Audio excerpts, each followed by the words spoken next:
So hey everyone, welcome back to another quick and very interesting tutorial. Where in this quick tutorial, I'm going to show you how you can fix the issue if the three-finger multitasking is not working on your system like this. When you do this, you'll notice that the multitasking view will open. Now, if it is not opening for you, how you can fix that? And now, in order to fix that, just simply open the settings. You can easily find the settings on the start menu.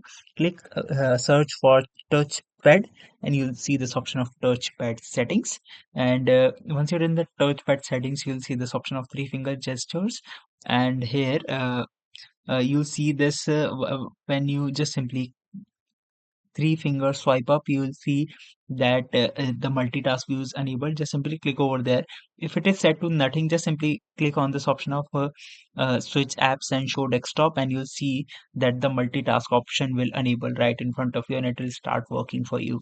Alright, so that's it for this tutorial. I hope this video will be helpful for you. Make sure to hit the like button and subscribe button for more such helpful and interesting tutorials. See you in the next one. Take care.